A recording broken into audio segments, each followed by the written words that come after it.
E eu tô ouvindo essa história de ditadura, e eu acho isto, no mínimo, curioso. Porque é óbvio que nós vivemos num regime em que a Suprema Corte tem mais poder que os demais poderes.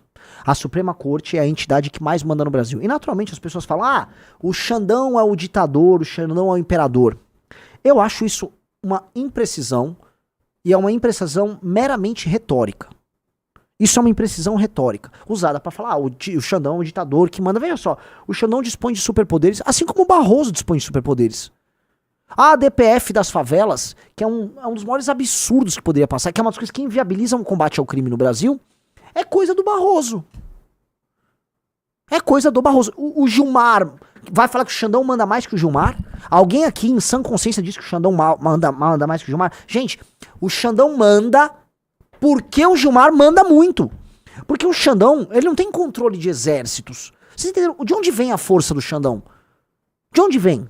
Vocês sabem de onde vem a força do Xandão? Vem da anuência que os outros ministros dão do STF para que ele tenha poderes exclusivos para enfrentar o que eles chamam de direita no Brasil e fazer outras coisas. Acima de tudo, ele enfrenta a direita bolsonarista e outras coisas, entendeu? Então, a ele é outorgado esse poder, e os outros poderes, tanto o legislativo quanto o executivo, abaixam a cabeça, eles aceitam. O legislativo aceita porque é um bando de ladrão que não tem moral pra peitar ninguém, e eles só querem roubar. Então o legislativo fica brigando com o judiciário pra ver se mantém a mamata da emenda. Então, veja só, o legislativo outorga esse poder ao judiciário por pura fraqueza. Por ser fraco, o poder é outorgado ao judiciário. E o executivo? Ora, o executivo não sabia o que fazer. No governo da Dilma, o executivo caiu. No governo do Temer, eles tentaram enfrentar a Lava Jato, não conseguiram e ficaram se arrastando até chegar o próximo governo, que foi do Bolsonaro. O governo do Bolsonaro queria um golpe. E aí, na briga com o golpe, ele encontrou o Xandão. O Xandão enfrentou ele, o Xandão derrotou ele. E aí entrou um governo que só existe porque o STF assim o permitiu. Então, esse governo que tá aí é um governo aliado. Ele não é a mesma. O Xandão não é a mesma coisa do Lula. Mas eles são aliados circunstanciais nesse instante. É um governo que é aliado. E o governo meio que outorga e permite que o judiciário, né, no caso, liderado ali pelo STF, obviamente a Suprema Corte, haja como está agindo. Há uma anuência deste poder executivo específico. E dica, tá? Em sendo o Tarcísio o próximo presidente da República, ou o PT elegendo alguém, esta relação vai continuar do mesmo jeito. Do mesmo jeito. Essa relação vai continuar do mesmo jeito. Já é sabido isso. Então, temos isso. Então, isto é uma ditadura? Se eu for ser bastante preciso na descrição, isto não é uma ditadura. Mas isso é uma democracia plena? Ou melhor, isso aqui é uma república plena? Com a divisão dos poderes certas? Não, também não é. Então veja só, isso não é uma ditadura. Não, eu estou montando um partido político, eu estou fazendo uma live agora para criticar o governo. Há manifestações abertas e todo mundo critica o STF. Então existe uma... Não é, você não virou uma ditadura plena. Você não tá num regime ditatorial, sei lá, como é em Cuba, como é na China, como é no Vietnã. Você não tem isso. Você tem partidos políticos, você tem uma democracia que ainda existe, mas que está doente. O que eu falaria é, a nossa democracia é uma democracia com câncer. É uma democracia com câncer. Ela tá morrendo, você tá assistindo a morte dela. Ela tá acontecendo. Mas ainda existe, o corpo tá lá, a pessoa ainda emite opiniões, ela tá lá, com os remédios, tomando lá. Ela tá com câncer. A nossa democracia é uma democracia com câncer. E o câncer, se você for investigar a natureza do câncer, ele é uma metástase. E a gente vê o tumor Alexandre de Moraes, porque ele é um tumorzão, mas ela tá em todas as partes. A maior parte da metástase sequer é o Alexandre de Moraes. É a compra de votos. Ou seja, a maior parte do problema, a gente já falou várias vezes, é a compra de votos. Que democracia é essa em que a maior parte das pessoas vende o voto dela? Então já vamos começar por aí. Vamos lá. Gente tentando dar golpe de Estado, como foi o governo anterior. É real, é parte do problema. Classe média que não sabe cobrar. É uma parte do problema, sim. Invasão de poderes, legislativo com judiciário, com executivo, é parte do problema. Corrupção endêmica é parte do problema. Então tudo isso tá matando a democracia. E dita, tá? A democracia já tá morrendo muito antes do Alexandre de Moraes surgir. A democracia tá morrendo desde que ela instituiu. Nasceu a democracia em 88. Vamos ter eleição em 89.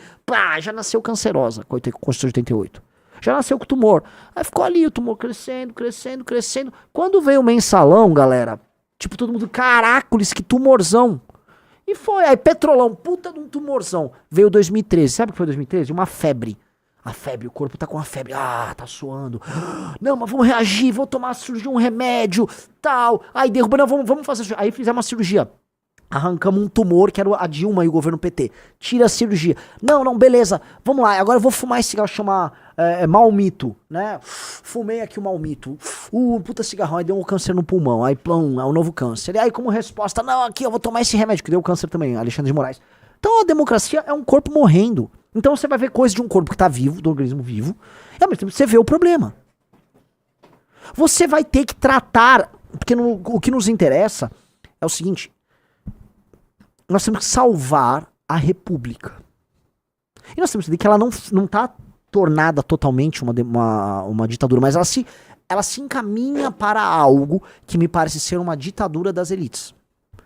Nós temos um regime oligárquico tirânico, que não vai ser concentrado numa pessoa só, mas num arranjo, que são essas elites. Então, para mim, a coisa se encaminha para ser uma espécie de uma ditadura tocada pelo judiciário como uma expressão mais clara disso, pela classe política, pelos grandes partidos políticos, pelo sistema financeiro nacional, vulgos bancos, tá?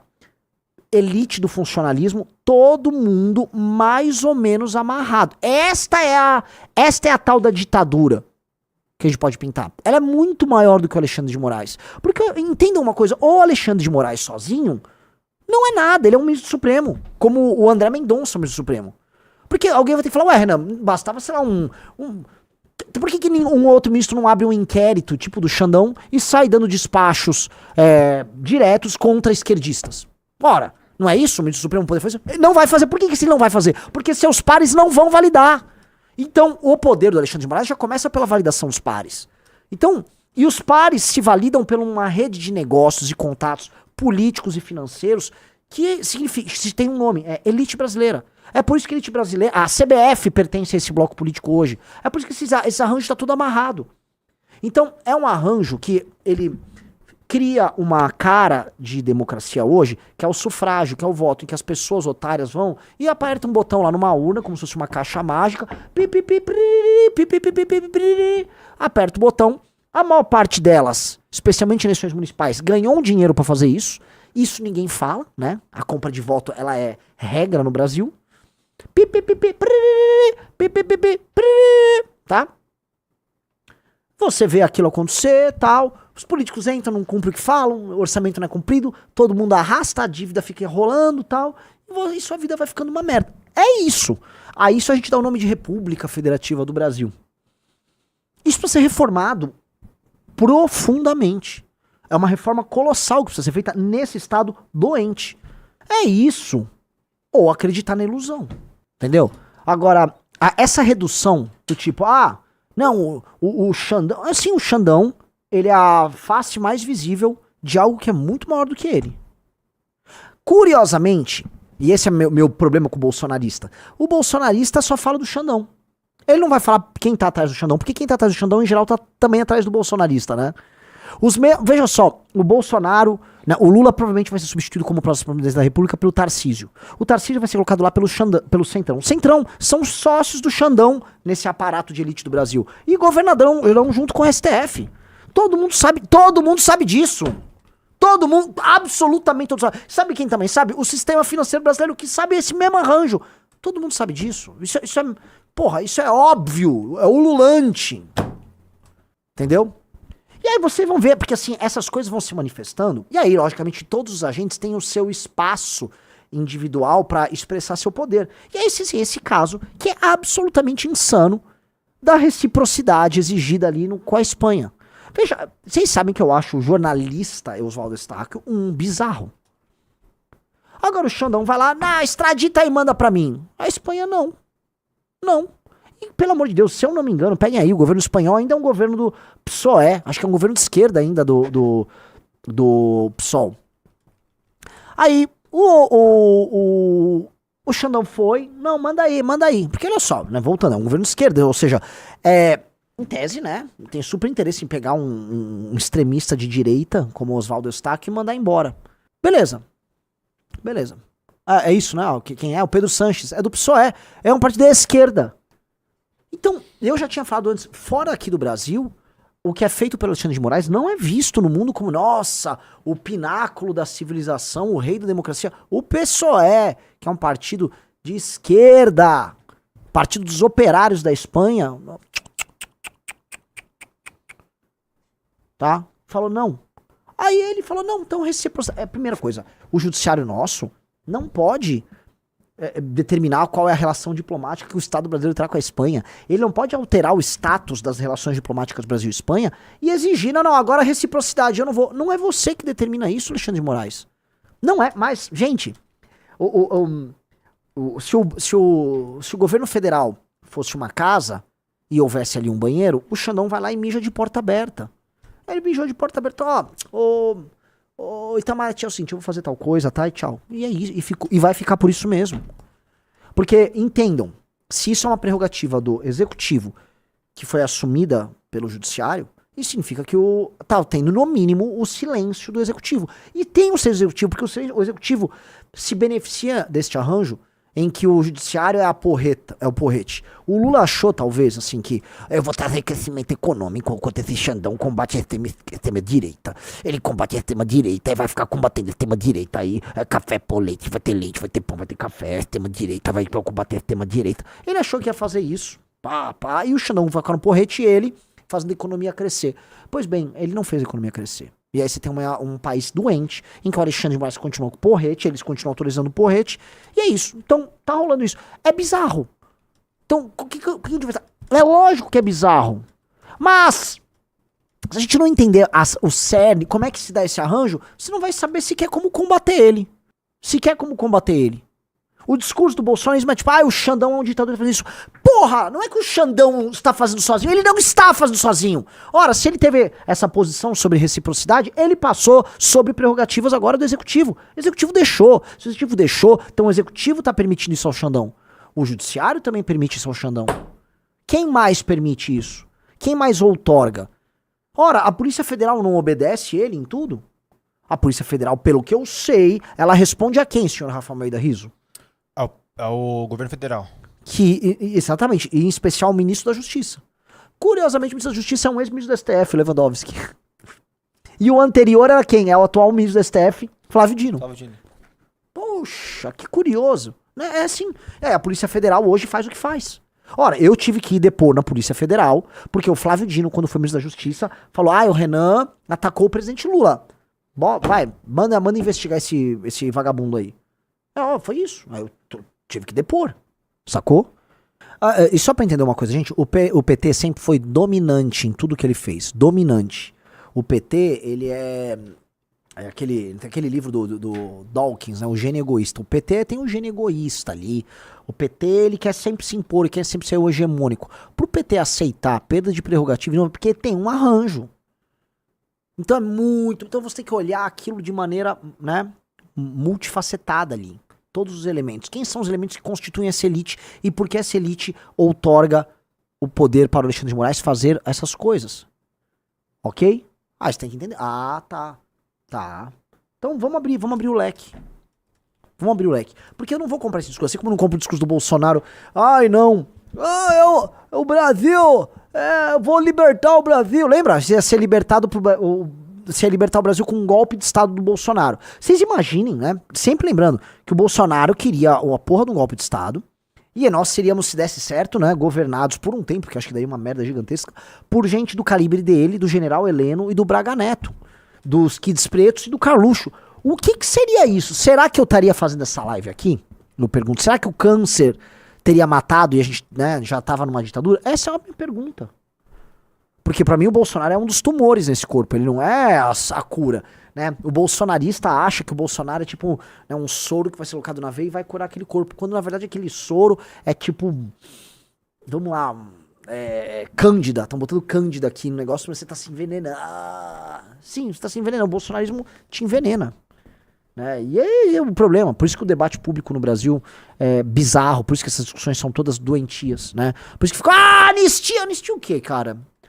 Tá, aquelas pessoas que não golpe de Estado, sim, elas são criminosas, sim, a gente discorda das penas, a gente discorda do forma, tá? Mas, essa é a sua discussão? E a tentativa de golpe do Bolsonaro, vocês vão fingir que não tá acontecendo nada? Ah, entendi, o Bolsonaro também estaria incluso na anistia. Ah, entendi, é pra ajudar o Bolsonaro. Por essas coisas que, entendeu? Não dá pra transigir com esse papo do bolsonarismo. Eu queria trazer esses temas, eu queria trazer essa discussão desta maneira, tá? Pra gente não mais... Renan é bem mais importante que o Real Madrid? Óbvio. Gente, Real Madrid... Dane-se o Real Madrid, com todo respeito, tá? Mas voltando. Eu queria trazer isso, tá? Porque eu não acho que você, se for tentar entender o que tá acontecendo no Brasil, vai ter uma descrição precisa da realidade, achando basicamente que o Brasil já é uma ditadura, porque não é o caso. Ou achando que o Brasil é uma democracia plena e viva. Não é. É paradoxal que nunca o brasileiro participou tanto das discussões políticas quanto hoje. Ou seja, esse é o maior período na história, dos últimos 10 anos, de efervescência democrática do Brasil. Acho que dá pra falar com toda tranquilidade. A efervescência democrática, ou seja, a participação política, o engajamento, as disputas, talvez tenham sido mais altas ali no começo do século XX. Mas esse é um dos maiores, assim, de 88 pra cá, com certeza é o maior período de efervescência. Ou seja, a energia democrática, a quantidade, a intensidade, ela tá muito grande. O que me parece é que a intensidade tá tão grande que o sistema teve que começar a controlar. Ele tá desde 2013 em crise, né? E o sistema aí tentando mexer, aí tentando regular. Então você tem uma participação democrática acima da média, né? E ao mesmo tempo um processo de deterioração dos freios e contrapesos, do sistema representativo, de tal modo que claramente isso parece ainda mais doentio. E isso alimenta cada vez mais essa efervescência. Você começa a ter uma crise, e a crise ela tá rodando, e a crise ainda vai ser acompanhada. E já está sendo acompanhada de uma infiltração do narcotráfico dentro das instituições brasileiras, e também de uma deterioração tão grave das contas públicas que o Brasil vai quebrar. E isso tudo num contexto internacional em que a tal ordem liberal que tanto nos beneficiou, né? Porque eu já falei muito das ficções que permitem que um país fraco como o Brasil tenha tanto território, tantos recursos naturais, e que isso está acabando. E se isso está acabando, né? Já aparece qual é o próximo Trump? Pensem o seguinte, esse dia desses, né, tinha um monte de gente indignada que um deputado americano, se eu não me engano, não sei se o deputado é um agente do governo Trump, falou, não, a China está avançando sobre o quintal da América, que é a América Latina. E nem sei se o próprio Trump falou isso também. E o termo utilizado foi quintal, é o backyard da América, né? Gente, nós somos o quintal da América, sim. Nós somos um puteiro dos Estados Unidos. Aí olha só, China rebate o governo Trump e diz que países da América Latina não são quintal de ninguém. China, vocês só querem transformar a gente no quintal de vocês. É isso. Entendeu? A China veio defender a gente, né? China, você é muito legal. Ufa! Ufa, nossa, hein? Estamos salvos, hein? Uhul, legal. Muito obrigado, Partido Comunista Chinês. Obrigado por defender a nossa dignidade e os nossos direitos humanos. Partido Comunista Chinês. A China tem os interesses dela que são legítimos para a China, sacou? E a real é o seguinte, a China tem um partido comunista que cuida do interesse chinês pra cacete. E a real é essa, tá?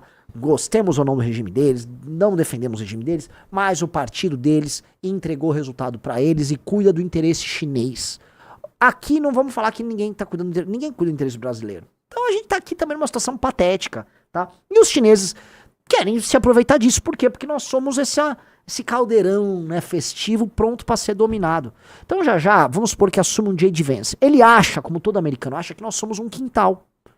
E às vezes, cara, esse quintal, assim como a área ali na região leste da Ucrânia, aquela área tem muitos recursos naturais. E às vezes, nós vamos resolver o problema do narcotráfico aí no Brasil, Riso, mas vai custar muito pro contribuinte americano.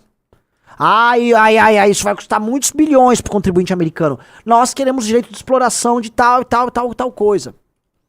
E essas coisas acontecem de maneira muito sutis, né? Pintou um movimento separatista em tal região. O governo americano tá preocupado com a violação dos direitos humanos com o movimento separatista Norte Livre. Porque, sei lá, uns barbários foram comprados, sabe? Os contextos... Brincar de geopolítica no quintalzinho da América Latina é baba, já fizeram isso por um século. E com o Brasil seria mais baba ainda. Mais baba ainda, tá? Então, é bom ficar ligado, porque a nossa situação no novo contexto geopolítico,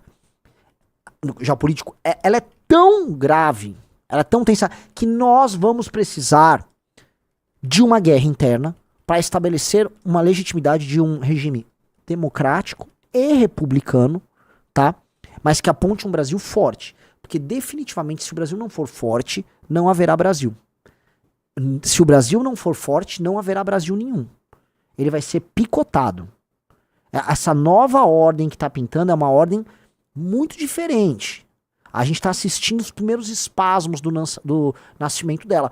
E isso está se dando dentro de um contexto de briga entre China e Estados Unidos, as duas maiores potências. A tal da armadilha de Tucídides está acontecendo. China e Estados Unidos estão começando esse conflito. É real. A gente está começando a assistir. E aí?